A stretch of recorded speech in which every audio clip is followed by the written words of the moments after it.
Hello and welcome to the Weight Free Wellness Podcast. I'm Tara Bachland, your hostess and the creator of the Weight Free Wellness Podcast and the author of Universal Self-Care, Improved Health Through Self-Understanding. I'll tell you, this is actually my second interview today, and I'm so excited to get to know such neat, inspiring, and helpful people. And, two in one day is a lot of brain work, but it's so much fun getting to know these people who are coming up.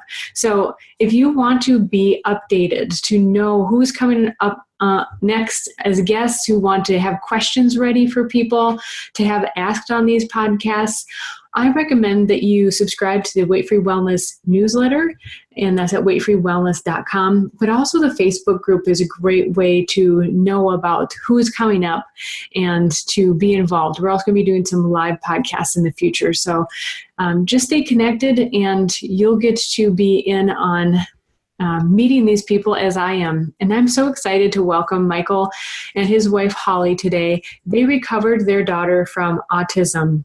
Michael Larsen and his wife, Holly, are parents to twin daughters. One of their daughters, Tula, was diagnosed with an autism spectrum disorder at age 3. By focusing on their daughter's gut health, they were able to recover Tula from autism. Today, Tula enjoys a happy, healthy, normal life, and Michael and Holly put their efforts into sharing their story so that other parents may consider similar approaches to helping their children. In 2009, Michael and Holly founded a company that produces coconut kefir and strive to make healthy fermented foods readily available to people who are serious about their gut health. Holly is currently authoring a book that details their story, and we're lucky to have them here tonight to tell us their story. Welcome, Michael and Holly. Thank you for being here. Thank you. Thank you. We're happy to be here. So you're actually in California now. You used to live here in Minnesota, made the journey out to California. How do you like it out there? Not to put you on the spot, it's all good. Yes, I love it. You can't beat the weather. I miss Minnesota and a lot of things about that wonderful state, but it's hard to beat the weather, especially this time of year. Back in the Twin Cities, I believe it was sub-zero temperatures recently, and we were on the beach in Laguna Beach and enjoying some sunshine. So we like it. Yeah. I'd have to agree. That sounds really good. Well, we did get up to a whopping 40 degrees in mid-January, so that is pretty darn good. That's downright balmy for us right now. So I'm going to restrain my complaining about the usual winter weather. Yeah, that's wonderful in January to have that. Yeah, no kidding. So, your story, I happen to know of you before with your products or the company that you used to own coming to market in this area, and got to hear your story from some mutual people that we know. And so I would just love for you to share with us, how did this start? I mean, Tula was diagnosed at the age of 3. So how did it start before then? Mm-hmm. So when Tula was born, there was a few strikes against her. Number one, she was born via C-section. So, she didn't get that good flora coming out of the birth canal. Number two, she had antibiotics for the first 2 days of her life, which was not good for the gut. Number three, she did not have any breast milk, was on formula. So there are, a few things there that were just bad right off the chute with the gut flora. I mean, especially the antibiotics, just killing all the beneficial flora. When we brought her home, she was a twin. So it was also very easy to compare. With development, Tula just she could not tolerate any of the formulas. She would kick and scream. She was very colicky for the first couple of years of her life. She got sick more often. Yeah. And more antibiotics when she did get sick. Right. She had many rounds of antibiotics the first year for ear infections. When her twin sister would get a cold, she would get pneumonia. So her immune system was very low. Yeah.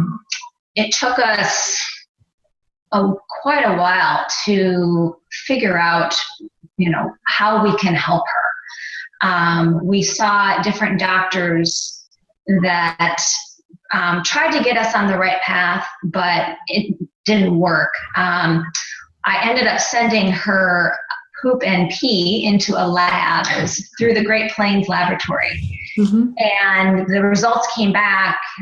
She had no beneficial bacteria. None? Her yeast levels, none. Her yeast levels were off the charts, and she wasn't absorbing any nutrients. What are U cells? Sorry? What are U cells? She wasn't able to absorb any nutrients. There's something you said something was off the charts. The yeast. Sorry. Oh, the yeast cells. Okay. Yeah. Okay. Can we go back for a moment? Because I want to, before I forget, mainly. So she was born by C-section. Was her twin sister also? Yes. So were all the circumstances the same for her twin sister? No. Okay. No. Tula was on antibiotics the first couple of days, where her twin sister was not. But otherwise, the C-section formula fed, those factors were the same. No. Yes, her twin sister did get some breast milk. Tula was just not able to tolerate the breast milk. Yeah. So the doctor that we were seeing, the pediatrician, told us to put her on a special formula, which was the worst thing we could have done because the main ingredient was sugar. Oh, wow. So, yeah. And so she was on that the first couple years of her life. And this is a product that's marketed as, the allergen-friendly formula out there. Yeah. And we were just like other new parents. We just didn't know. We really had to go through a massive learning curve. And we made a lot of mistakes early on. Yeah, we did. Well, I really appreciate you being so open and honest here, because I can imagine you've gone through all kinds of emotions going through all of this, and to openly share, I'm very grateful. So I wanted to, because as you said, it's easy to compare when there's a twin. And I wonder, what would a parent do if you can just imagine with me for a moment? What if they hadn't had the twin to compare to? Would they just think that they have a colicky baby? Yeah. Absolutely. Yep. Colicky baby. It was easier to compare with, the development too. With the talking and the sitting up, the crawling, the everything. The socializing, especially. So, Tula just did not have any eye contact. My dad would walk into the room and her twin sister would get up and run over and want to talk to him, and Tula would just sit there flipping pages. It was, a stimming motion, and she wouldn't even look up when someone walked into the room. And if you dropped a glass or made a loud noise in some way, she could be set off into a tantrum that would last an hour or longer, and it was severe. So what I hear, just making the connection, is becoming more known today, that there's a connection between our gut health and basically everything else in our body. Mm-hmm. And so what I heard you say, and this is kind of to restart where we were again before, is that you discovered that there's a tremendous imbalance. There weren't the good bacteria for her to digest her food and have a strong immune system. And there is an abundance. I mean, we all have yeast in our body, but there obviously was an overgrowth. So would you explain a little bit of the connection? I mean, I kind of gave an intro, but also how much of do you think that her gut health has to do with her autism spectrum disorder diagnosis?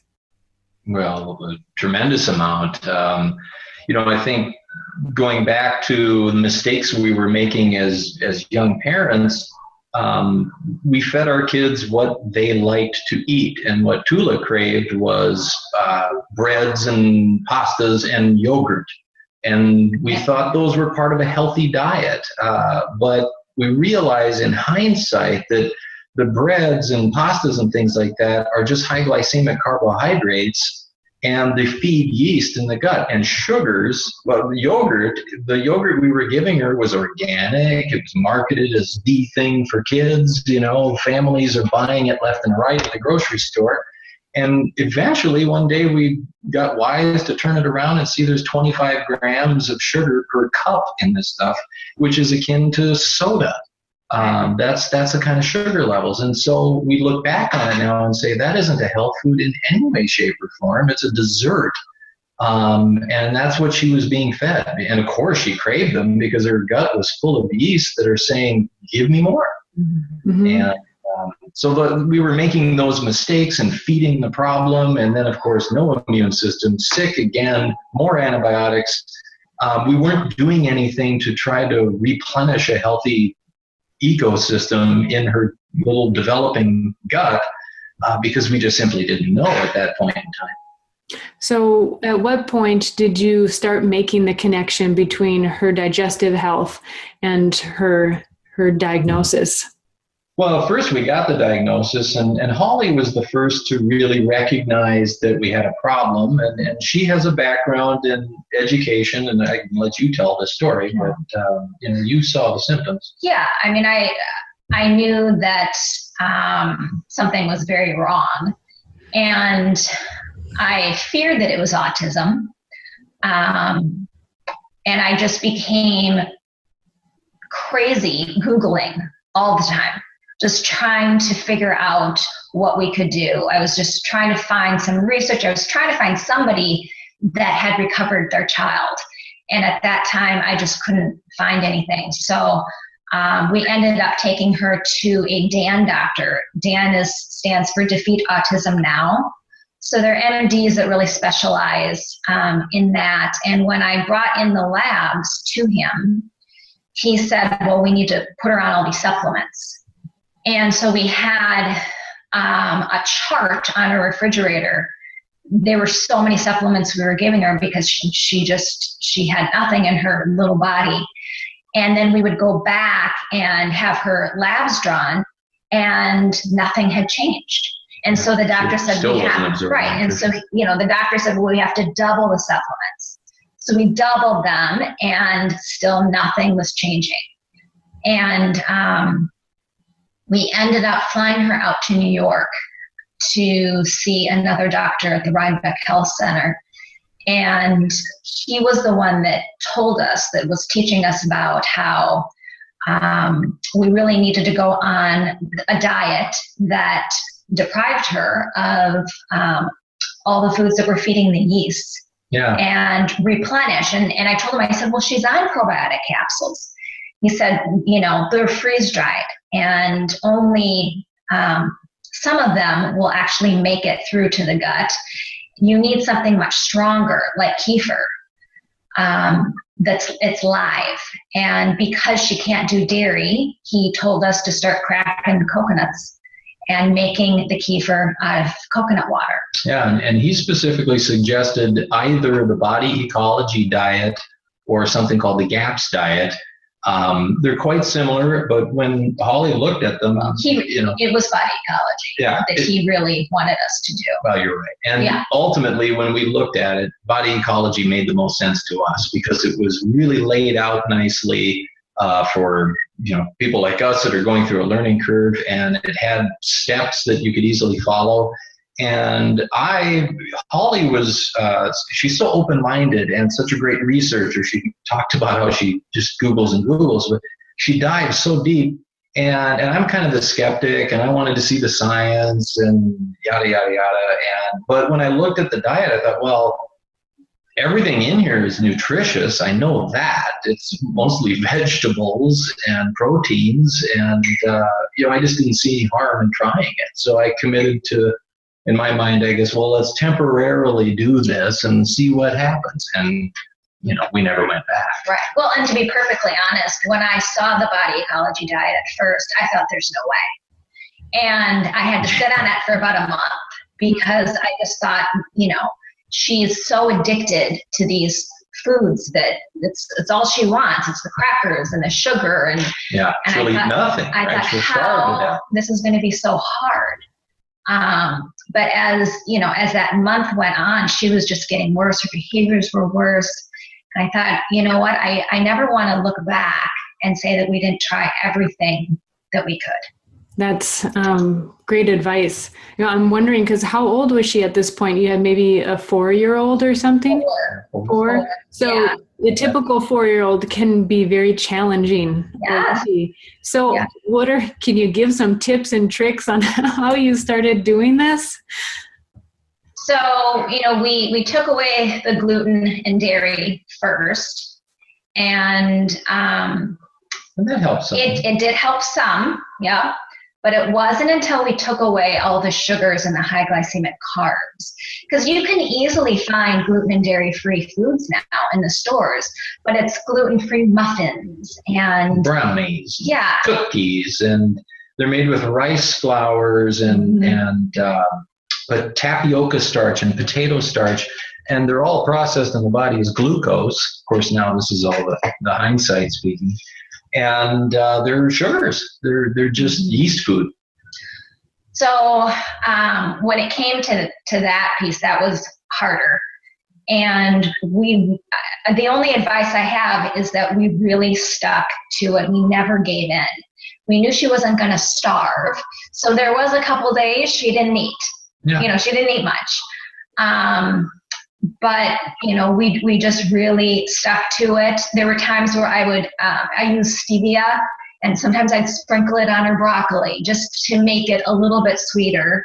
Anything, yeah. Lots of little tricks, lots of preparing the food so it looked fun. I would use toothpicks and build a pirate ship out of, whatever we were, vegetables, and kids eat with their eyes first sometimes. So there was that. And then there was just a lot of forcing and a lot of, you are going to eat this. And there was, chasing her around. Yeah, there was no other option. Yeah. As far as the kefir, we started, the coconut kefir. And we needed to get in cultured vegetables. She wouldn't eat the cultured vegetables, so we ended up juicing them. So would explain people real briefly if they don't know what cultured vegetables are. Would you please? Well, think sauerkraut, but not the kind of sauerkraut you get at a ballpark and put on a bratwurst. It's like that in flavor. It's sour, but it's unpasteurized. It's made the way, our great-great-grandparents would have made sauerkraut. And it's a probiotic food. Those bacteria that ferment the cabbage in the water and preserved it so that, our ancestors could eat cabbage through the winter, out of season. A Minnesota winter, not a California winter. Right. Well, that's why there was more sauerkraut up there than here, I imagine. Well, and bodyecology.com has instructions for how to make it. It was pretty easy. So basically our fermented kimchi is another one that's become popular. Natto, I believe, is another. What's the other one that's not soy sauce, but there are a few. Well, that's not a vegetable. Those are fermented. So just some examples. Okay. So you're saying that it was difficult to get her to eat those at first. Yeah. So we juiced them and we sucked it all into a syringe. And I had to literally chase her around the house. And there were times where we had to get her on the floor. She'd be screaming and crying and kicking. And we got it in that way. So how did you justify that? I mean, I'm totally on board with you. So I'm not chastising or anything at all like that. But some people could hear that and go, oh my gosh, that's child abuse. I mean, how did you justify that level of, and this is to help other parents, by the way, I appreciate you sharing. So how did you justify that level of interaction? What are you willing to do to help your child? We knew that it was the yeast in her that made her, want the foods that she wanted. We needed to turn that around, and the only way that we were going to be able to do that was to get in good bacteria. And she wasn't going to do it on her own. Not when she has that much, yeast overgrowth. And, the doctor just said, get it in however you can get it in. Yeah, and there was no joy in it. I mean, this is after she's crying about being forced to drink something sour that's good for her. Then we would collapse afterward and say, this is so hard, but we did it. And kind of congratulate ourselves, and then it would come again the next day. Yeah. And it wasn't too long after we started that her taste buds started changing. Yeah. People don't understand, when you have yeast in the gut, they act as a parasite. They give off chemical messages, and you're the host. And the parasite is controlling the host. And it does it in the form of cravings. It does it in the form of changing your mood, but your tastes change too. And as her gut healed, her tastes for food changed for the better. And, one of her absolute favorite foods now is broccoli. And, that was one of the toughest things on the list initially. Well, way to go, Mom and Dad. Thanks. Thank you. So you were saying that the transition didn't take too long. Can you give us a little bit of a timeline? Well, when we started the coconut kefir, we initially thought, well, it's a food. You can't really overdo it. So we started out giving her like a half of a cup. And she had such a major die-off. And that's when... Cleanse of the yeast. It's a cleanse of the yeast. Yeah. But her behaviors got much worse, where, she couldn't even wear clothes. She was, running around the house breaking things. So I called the doctor immediately, and he said, you've got to go slower. Yeah. So, we reduced it to like 1/8 of a teaspoon and just slowly worked our way up. But she had quite the die-off for a couple weeks. And after a couple weeks, we noticed just huge improvements. Yeah, the in her pendulum speech and her eye contact. So, it was within that year that her diagnosis was dropped, but we saw improvements within a couple weeks. And we had eliminated gluten, and we had eliminated sugars. And when we say we eliminated sugars, I mean, we're talking about fruit too. Mm-hmm. You can't take away table sugar and then we couldn't give Tula melon and mango and bananas, and these things have a lot of sugar in them. It's fructose, it's natural sugar, but it's still sugar, and it still will feed the yeast. And so for months, she had no fruit whatsoever. For years. It was years. Yeah. And then when we finally got to a point where we were introducing some fruits in a small way, it's, blackberries and green apples, Granny Smith, the more sour apples, those types of foods. So how many years would you say she was off fruits? I would say this still continues to this day. And, Yeah, she still has not had a banana. Oh, wow, yeah. But she was off fruits, I would say 2 or 3 years. Yeah. Because, even though she was recovered, we just didn't want to rock the boat. Right. And, and after her autism diagnosis was dropped, she had ADHD. Mm-hmm. And so we wanted to continue. She's moving up the spectrum. So we just wanted to continue the diet, and then her ADHD went away. Yeah. So I would assume potatoes, carrots might be on that list too, since they're so responsive, so sugary, even though they're natural. Don't eat a lot of potatoes, even to this day. And in those early years, none. Yeah. And I'm sorry, what was the other one you mentioned? Carrots. Carrots or beets, probably. Yeah, no beets. No, we held off of those because they're higher in sugar content. You're right. This wasn't an we would intention. Put carrots in the fermented vegetables. When you ferment them, then the bacteria are consuming the sugars in those foods, and you can still get the nutrition from those carrots that way. That's a good point. I wasn't going to originally make this a part of the podcast, but it just occurred to me, how did your guys' health change during this time by changing your habits? Everybody was affected.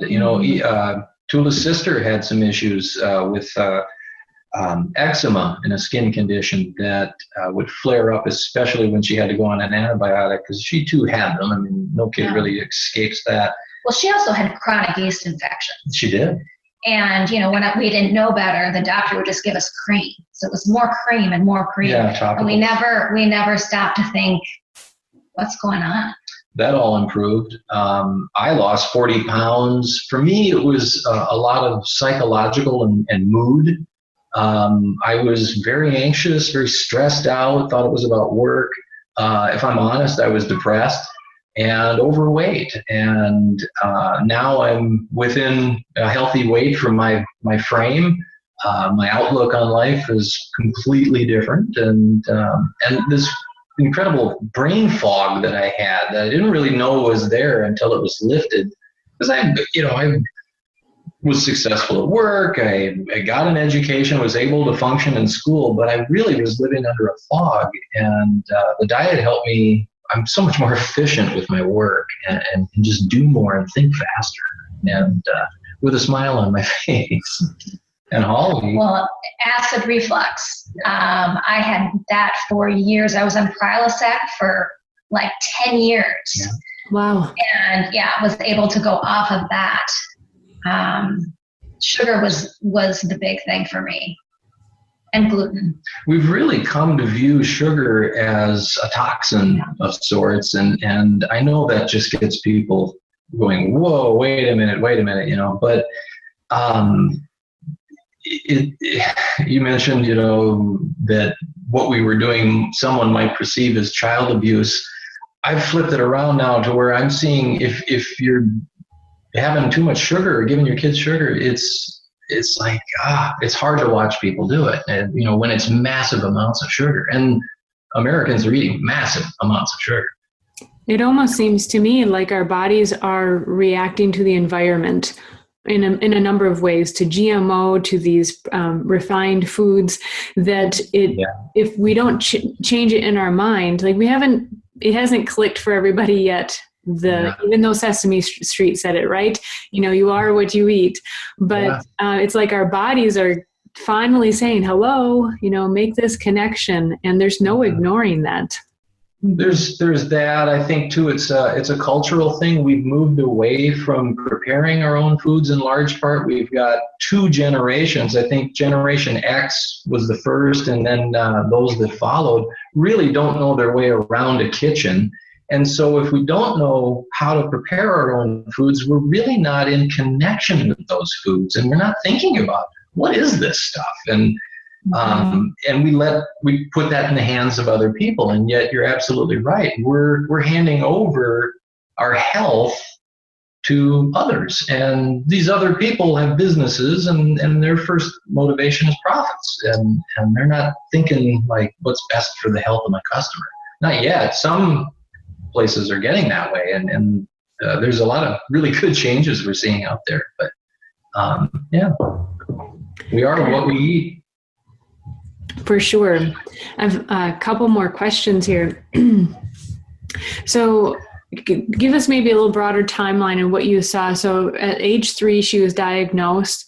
It sounds like around 4 to 5 were the recovery times, and the die-offs is when you really saw the spikes, but within a couple of years she had no diagnosis. It was within that first year. Within the first year. Wow. She continued to have die-offs though, for the next, I would say, 3 years. But by kindergarten, diagnosis was done, and she was mainstreamed into a regular kindergarten program. And, the school never knew she ever had a diagnosis. And she's always, since then, she's in 6th grade now, always academically on pace with her peers, and in some ways exceptional in some areas. And, she's just doing great. And has friends. Yeah, she makes play dates. Yeah, she's fantastic. She's a normal kid. That's wonderful. How old are the girls now? they're 11. 11. Wow. Yeah. So you get to see lots of progress, lots of changes over time. So were there any other treatments other than diet and using the coconut kefir? Were there any other treatments that you'd say were definitely a part of the healing process? We used antifungals in the beginning. We saw a small die-off after that, but then it seemed like she just kind of went back. Yeah. In hindsight, I think we could have accomplished the same thing without them. Yeah. But we, of course, were willing and ready to try everything back then.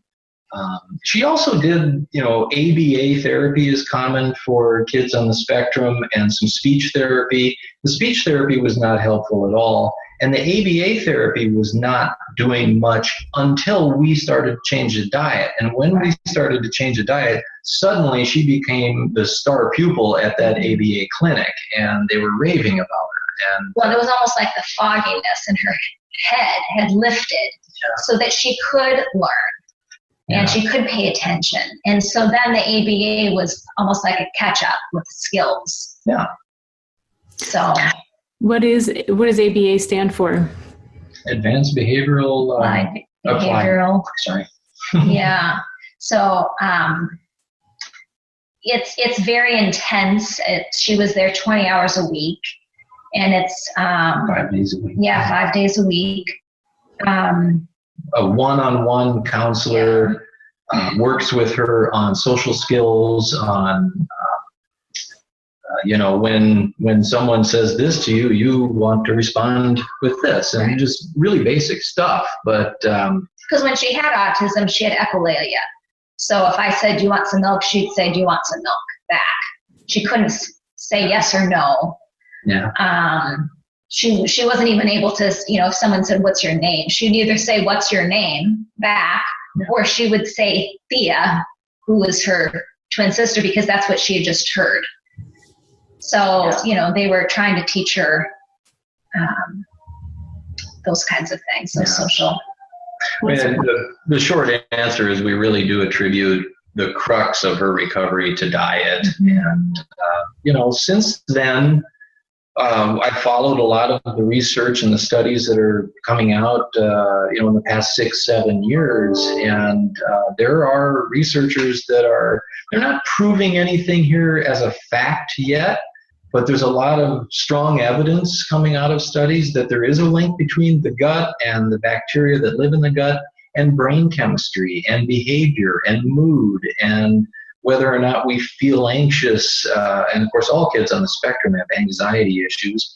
And by the way, they all have been shown in studies to have abnormal bacteria in their guts compared to healthy children. The mix of bacteria is completely different.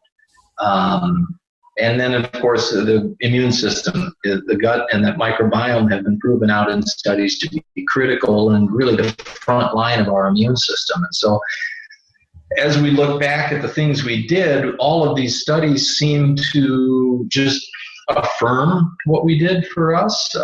It didn't matter to us whether or not it was a scientific proven fact. What we saw was, okay, there's enough evidence and a professional MD in New York saying you should try this, and it's just food. It's not a drug we're doing. There's no side effects to food. So where's the risk really? And the only risk was we were going to have a kid that was mad at us for not giving her yogurt and bread and crackers. But we're also on a time crunch too. I mean, the doctor we saw told us, if you don't get this under control by about age 6, it's harder to recover because those behaviors become ingrained. Yeah, the cement dries, so to speak, in the brain. And the earlier you start, the better chance you have of affecting change. Permanently. That's a very motivating point as well, for any parents, I'm sure, hearing this. But I certainly wouldn't encourage them to give up if the child is past that point. Yeah. Is there anything else that I haven't asked that is just you're like, oh, I wish she had asked this, and in conclusion, also sending your message, what do you say to parents now who there's a lot more familiar these days, the connection between the gut health and the body. I have a number of functional medicine doctor guests on and coming on, which functional medicine definitely makes that connection. So anything that we missed, and also your message to those who think that they're dealing with this? Well, I would say our experience was a pretty lonely one because there wasn't a lot of support out there. And it affected our social lives. We changed our diet, and suddenly we weren't being invited to the same neighborhood dinner parties anymore because we were a complication to that dinner party. Right. And I respect that and understand that. But pressure from family, and it's hard. You're not getting the support. Right. And just culturally, the reasons people get together for holidays, it's all junk food. Yeah. And so the state fair is junk food. Let's go. It's right. Just all, right. The culture is really around all this food. So we really had to isolate ourselves for a few years to do this. So, my advice would be to try to find like-minded people, support. Yeah. And there's more of it now. There is more of it. It's out there, and you're not alone. You may feel like it at times, but there are parents doing this, and there are resources. And there's a lot of groups on Facebook you can join. Yeah. Bedrock is another really great resource. It stands for Body Ecology Diet Recovering Our Kids. And it's just moms and dads that just are talking to each other, exchanging recipes, great for support. Yeah. That's great. Yeah. And I'll put those in the show notes, by the way. So if anyone's driving or just frantically trying to write these things down, and if you have any more ideas, I'd be glad to include those. You have some nice recipes on your website too. I haven't got a chance to cook them yet, but I kind of cook visually when I'm reading recipes. That's at tulastory.wordpress.com. That's TULASSTORY.wordpress.com. And any other closing thoughts? I mean, this topic seems like it could go on forever. And it seems unfair to try to wrap up your story in an hour. Those years, and even still overcoming. Yeah. I mean, my message would be don't give up. Yeah. There is hope, and that's why we like to share the story, is just to give people hope that recovery is possible. Yeah, and we don't pretend that if everybody does cookie cutter exactly what we did with our child, that they're going to get the exact result that we did. Every child is different. There's this principle of uniqueness in human beings, and you do need to find your own path and adapt diets and advice to your situation and your child. But there's a difference between adapting and giving your kid another form of sugar and capitulating to the sugar and the addiction that comes with it. You do need to draw a line somewhere, and find your way, but don't give up. And I do believe that even if someone has a child that is further on in the spectrum, a more severe case, maybe they won't recover their child 100% to where Tula is. But I do believe firmly that if people are committed, they will experience some improvement, and isn't any improvement worth every effort by the parents. So definitely. That's it. Thank you so much for taking the time to be with us and share your story, taking time away from your family evening time. It's really valued and appreciated. Please let me know when your book is available or how that's coming along. And love to put the word out or hear how that, what I might have missed even in all of this too. I would love to read it. And, if there's something we can do here, just feel free to shout out. Enjoy that California weather. Thank you, Tara. Oh, thanks, Tara. Say hi to John. I will. You have a good evening. Bye-bye. Thank you. Bye-bye. Bye-bye.